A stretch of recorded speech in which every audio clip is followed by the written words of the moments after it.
लड़की सिर्फ घायल हाथ पर पट्टी करवाना चाहती थी, मगर डॉक्टर ने उसे पूरे शरीर के लिए बेहोशी की दवा दे दी। बेहोश होते ही उसे ऐसा प्रतीत हुआ कि डॉक्टर ने कुछ गलत किया है, लेकिन उसे समझाया गया कि यह दवा का असर था, जिससे ऐसा भ्रम हुआ।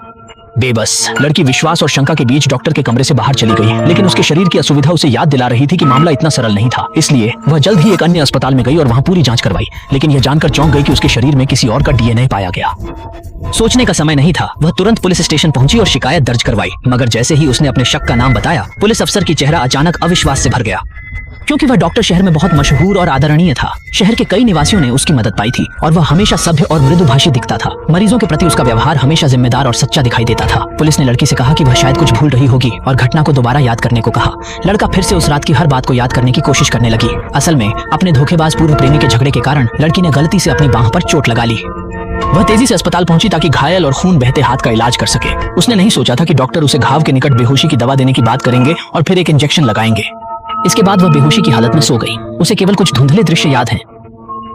लड़की की स्पष्ट बातों को सुनकर और यह पक्का करने के बाद कि उसके शरीर पर हिंसा का कोई निशान नहीं था, पुलिसकर्मी ने सोचा कि वह केवल अधिक तनाव में है। लेकिन लड़की का रवैया इतना अटल था कि पुलिस को अस्पताल जाकर सबूत इकट्ठा करने और डॉक्टर का रक्त इकट्ठा करके डीएनए परीक्षण करने का आदेश देना पड़ा।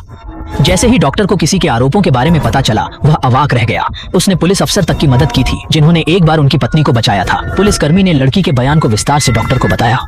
पुलिसकर्मी को डॉक्टर की प्रतिष्ठा पर पूरा भरोसा था और उसे यह मामला पूरी तरह से बेतुका लगा। उसने डॉक्टर से रक्त का नमूना देने की विनती की ताकि वह जाकर मामले को जल्दी सुलझा सके। पूरी कहानी समझने के बाद डॉक्टर को कोई आपत्ति नहीं थी। उसने काम खत्म करने के बाद रक्त का नमूना पुलिस को सौंप दिया। परीक्षण में पुष्टि हुई कि डॉक्टर के डीएनए और लड़की के शरीर में पाए गए डीएनए का कोई मेल नहीं है। परिणाम सुनकर पुलिसकर्मी बिल्कुल भी हैरान नहीं हुए और उन्होंने तुरंत लड़की की गाड़ी का पीछा किया।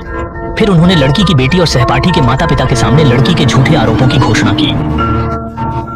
शायद अगर तुम मुझे उन अन्य लड़कों की एक सूची दे दो, जैसा कि संभव था। जैसे ही उस टिप्पणी ने लड़की की प्रतिष्ठा खराब कर दी, सभी ने उसे अजीब नजर से देखा। न्याय नहीं मिलने पर उसे अपमान झेलना पड़ा। लड़की इस अपमान को सहन नहीं कर सकी, इसलिए वह पुलिस स्टेशन गई और पुलिस जासूस से जवाब की मांग की। शिकायतकर्ता ने गंभीरता से जांच नहीं की। रक्त का नमूना लें, अधिकारी क्रेस्की ने। एक अधिकारी क्रेस्की इस पर हमारा बिंदु है, वह सिद्धांत के साथ भी दोस्त है।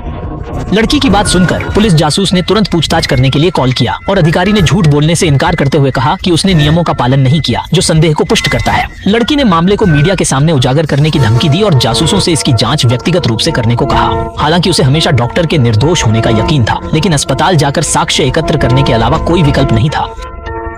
जासूस द्वारा अपने विचार बताए जाने के बावजूद डॉक्टर, जो मामला हास्यास्पद समझ रहा था, फिर भी शांत रहकर साक्ष्य संग्रह का काम पूरा किया। वहीं लड़की के दिमाग में उल्लंघन की छवि बार बार घूमती रही और वह डॉक्टर के अपराध के तथ्यों को लेकर अधिक स्पष्ट होती चली गई। लेकिन वह यह उम्मीद नहीं कर रही थी कि नवीनतम परीक्षण परिणाम